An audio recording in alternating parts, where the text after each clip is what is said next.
Assalamualaikum warahmatullahi wabarakatuh. Selamat pagi anak-anak. Hari ini kita akan kembali belajar mengenai program linier, yaitu tentang nilai optimum. Nah, bagaimana pembelajaran kita hari ini? Yuk kita simak video berikut ini. Nah, pada pertemuan sebelumnya kita kan sudah belajar mengenai menentukan daerah hasil penyelesaian atau DHP. Nah, hari ini kita akan melanjutkan pembelajaran mengenai nilai optimum. Nah, jadi dari daerah hasil penyelesaian yang sudah kalian temukan kemarin, kita dapat menentukan nilai optimumnya. Nah, nilai optimum itu nanti terbagi menjadi dua. Ada nilai maksimum dan juga nilai minimum. Untuk contoh yang pertama di sini kita akan lebih mudahnya untuk menulis diketahui dari soal terlebih dahulu. Sekarang perhatikan. Nah, di sini Ibu punya nilai optimum dari f(x)y sama dengan 10x ditambah 4y. Jadi kita tulis yang diketahui, f(x)y sama dengan 10x ditambah 4y. Nah, yang ini dinamakan dengan fungsi objektif atau fungsi tujuan. Ini dinamakan dengan fungsi objektif atau tujuan. Nah, lalu apa lagi yang diketahui dari soal? Nih, sistem perilaksamaannya. Yang pertama adalah 5x ditambah 2y kurang dari sama dengan 80. Lalu ada x ditambah 4y lebih dari sama dengan 25. Nah, lalu apalagi x lebih dari sama dengan 0. Dan yang terakhir yang diketahui adalah y lebih dari sama dengan 0. Nah, jadi yang ini itu dinamakan dengan fungsi kendala.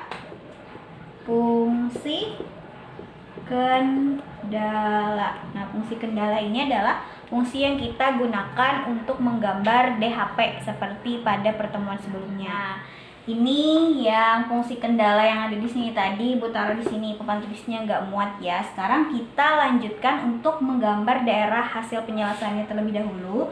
Caranya sama, kita misalkan x sama dengan 0 dan y sama dengan 0. Kita buat seperti kemarin. Karena di sini kan ada beberapa persamaan, Ibu namai dulu. Persamaan pertama, di sini persamaan kedua, yang ini adalah persamaan 3 dan persamaan 4 yang saya tulis. Nah, sekarang lanjut nih ke persamaan yang pertama. Kita tentukan dulu titiknya. Nah, sekarang jika x-nya 0, kita tutup kayak kemarin, x-nya yang 0. Berarti 80 dibagi 2, 40. Pintar. Terus sekarang y-nya yang 0. Nah, kita tutup y-nya, berarti 80 dibagi 5, 16. Oke. Lalu lanjut untuk persamaan yang kedua. Nah, x-nya lagi yang 0. Sekarang persamaan 2-nya, x-nya kita tutup. Berarti 24 dibagi 4 adalah 6. Lalu lanjut, y-nya yang 0. Kita tutup yang y-nya. 24 berarti x sama dengan 24. Langsung aja ya. Nah, selanjutnya kita menggambar diagram kartesius. Gambar diagram kartesiusnya. Jadi ini sengaja nggak Ibu kasih angka karena kan di sini angkanya itu besar, ada 40, 16. Jadi papan tulisnya nggak muat. Jadi nanti kita kira-kira aja. Nah, di sini ada titiknya diketahui dulu untuk persamaan yang pertama adalah 0,40. Jadi x-nya 0, y-nya kan adalah 40 tuh. Jadi kita tentukan x-nya dari 0 di sini. Lalu y-nya 40, berarti karena y berarti kan naik nih. Nah, berarti Ibu anggap aja kita berandai-andai di sini 40-nya. Oke, berarti titiknya adalah sini. Lalu untuk yang ini 16,0, x-nya 16, y-nya adalah 0. Oke, x-nya 16, berarti kan di sini nih di sumbu x. Nah, kita kira-kira aja dia berada di sini. Di sini 16. Oke, x-nya kan 0, berarti titiknya adalah di sini. Nah, sudah dapat 2 titik, lalu kita garis seperti sebelumnya. Ibu garis sebentar. Garisnya agak panjang ya. Jangan ragu-ragu.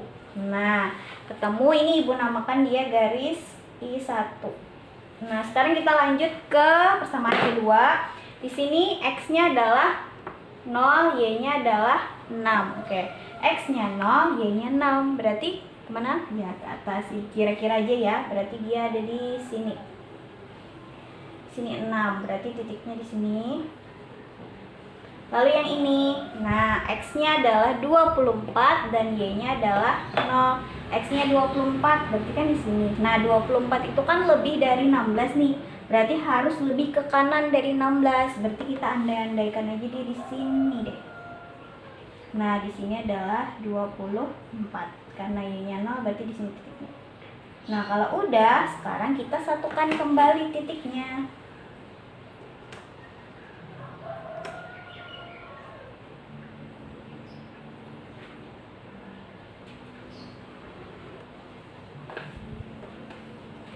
Oke, agak susah ya kelihatan karena di sini ibu susah menambahkan, jadi di sini aja ibu namai titik I2. Nah, udah ketemu masing-masing garisnya. Sekarang kita langkah ke selanjutnya, yaitu uji titik. Yang paling mudah kemarin kalian ambil aja titiknya 0,0.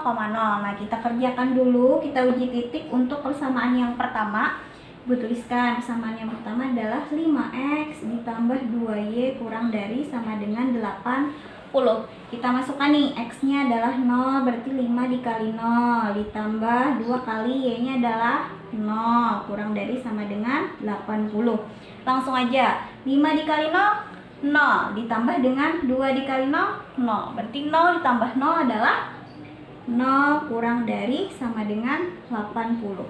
Benar atau salah 0 itu kurang dari atau sama dengan 80? Benar.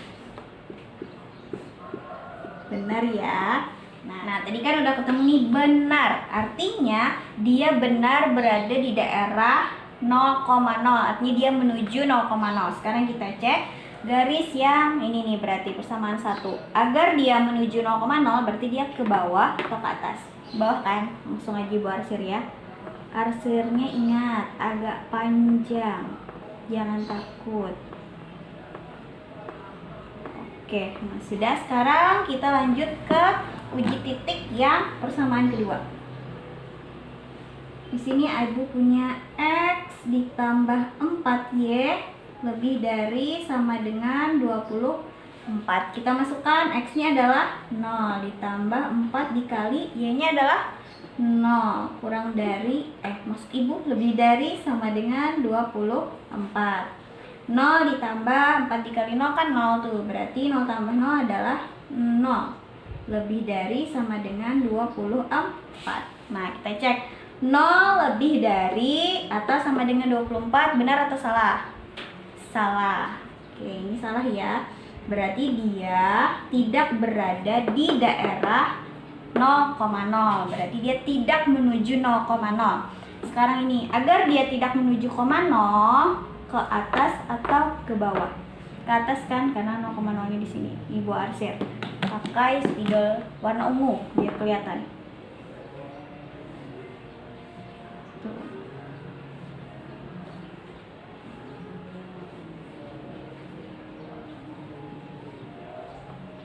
Nah, jadi dari gambar ini kelihatan sudah bahwa DHP-nya adalah yang berada di daerah sini. Nah, sudah dapat nih kan daerahnya. Tapi seperti kemarin di sini ada syarat lagi bahwa X-nya harus lebih dari 0 dan Y-nya lebih dari 0. Artinya X-nya itu harus positif dan Y-nya harus berada di daerah yang positif juga. Sekarang kita lihat. Nah, daerah yang di sini, artinya kan di sini ada daerah yang berada di X negatif, ya enggak? Yang di sebelah sini. Nah, berarti itu daerah penyelesaiannya hanya yang di daerah sini. Nah, ini ibu agak tebalin biar kelihatan. Tuh, ibu warnain aja ya biar kelihatan. Nah, jadi daerah hasil penyelesaiannya adalah daerah yang berwarna biru. Yang ini nggak termasuk. Nah, karena kita sudah dapat DHP-nya, sekarang ada yang namanya istilahnya titik pojok. Nah, jadi titik pojok itu adalah titik yang berada di sekitar atau di pojok daerah hasilnya, daerah hasil penyelesaian. Berarti kan ada di sini, ini yang ini, terus yang ini, yang di pojok-pojok titiknya terus yang di sini. Nah, jadi ada 3 titik pojok pada DHP yang sedang kita kerjakan. Yang pertama Ibu mulai dari sini. Nah, berarti ada yang pertama X-nya adalah 0, Y-nya adalah 40. Berarti titik pojok yang pertama itu adalah 0,40. Nah, sekarang ini udah, sekarang yang ini. Nah, yang ini titik pojoknya berapa nih? Nah, berarti dia kan 0,6. Oke, berarti ada 0,6. Lalu yang ketiga titik pojok yang di sini. Nah, ini kan kita nggak tahu nih nilainya X-nya berapa, Y-nya berapa. Maka untuk menentukan titik pojok yang ada di sini, kita harus melakukan metode eliminasi. Nah, seperti berikut ini. Nah, sekarang kita eliminasi bergerak samaan yang pertama dan kedua untuk menentukan titik pojok yang ada di sini. Nah, sekarang kita eliminasi. Soalnya kan itu pakai kurang dari dan lebih dari, tapi untuk mengeliminasi kalian ganti aja dengan sama dengan biar lebih mudah. Caranya adalah seperti pembelajaran kelas 1 nih. Tinggal kalian di sini kan ada 5 dan 1. Berarti tinggal kita balik aja di sini kali 1, di sini kali 5. Biar nanti yang di sini habis. Oke, sekarang 1 dikali 5x 5x. Oke, 1 dikali 2y 2y.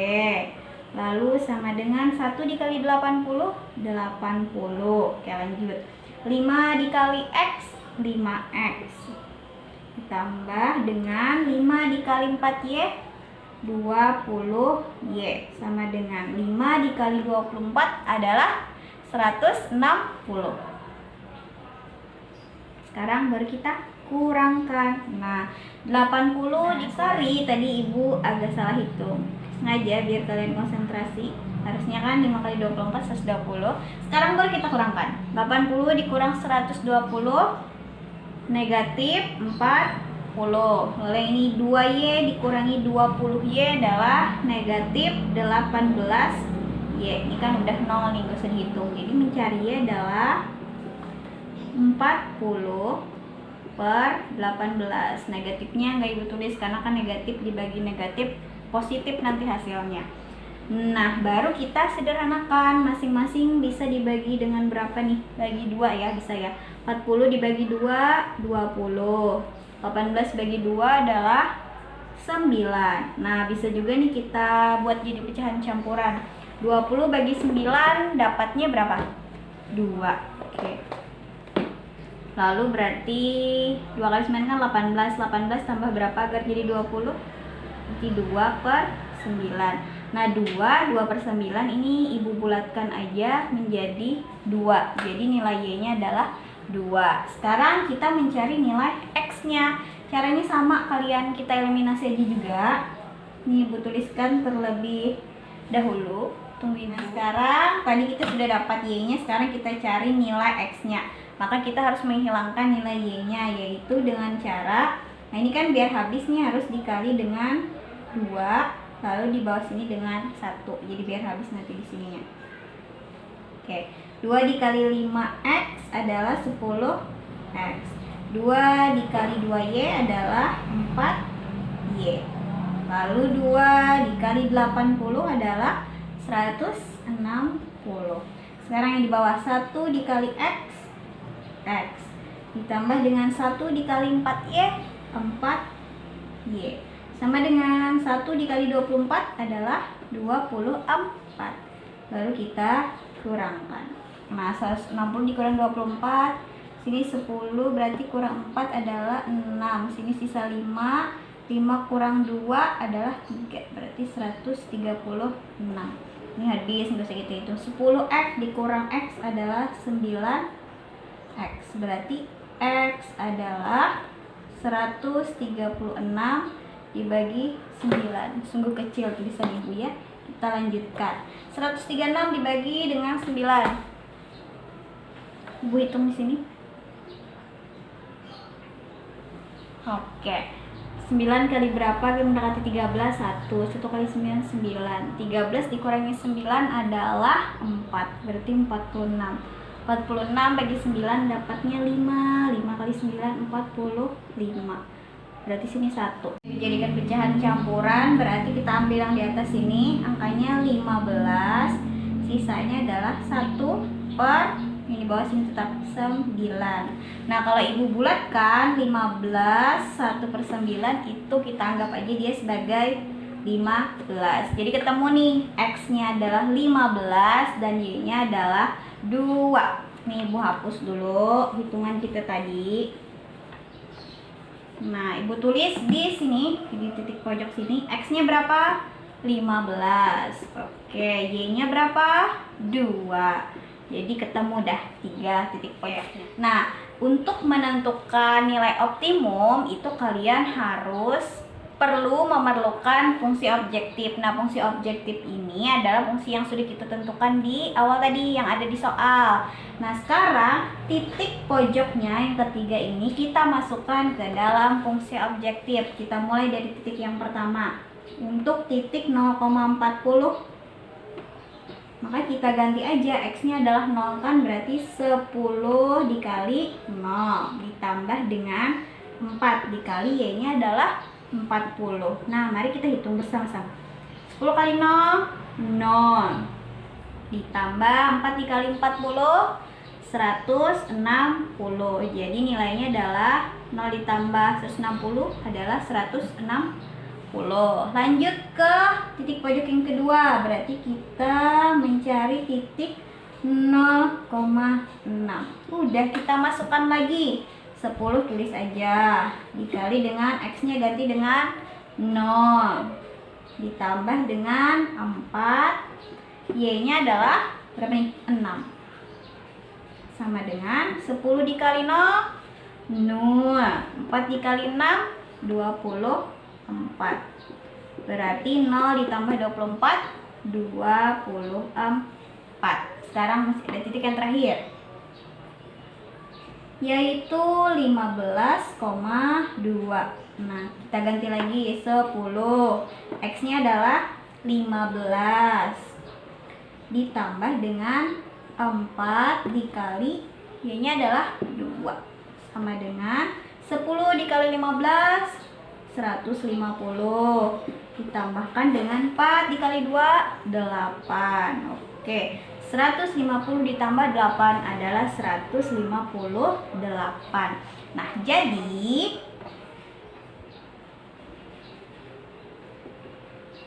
kita mau menentukan nilai optimum. Nilai optimum tadi kan ada 2 tuh, nilai maksimum dan juga minimum. Sekarang kita cari dulu, jadi nilai minimumnya adalah maksimum. Nah jadi nilai maksimum itu adalah nilai yang paling tinggi. Nah coba sekarang kita cek, di sini kan ada 160, terus ada 24, terus ada 158.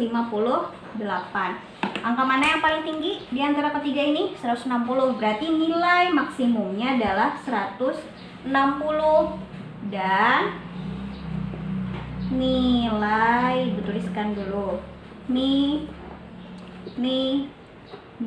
Nah, kebalikan dari maksimum. Kalau maksimum tertinggi berarti minimum yang paling kecil. Nah, di antara tiga ini yang paling kecil adalah 24. Oke, pintar. Jadi, ketemu deh jawabannya. Maksimumnya 160 dan minimumnya 24. Nah, jadi kesimpulannya adalah untuk menentukan nilai optimum, tadi langkah pertama kalian harus menentukan daerah hasil penyelesaiannya.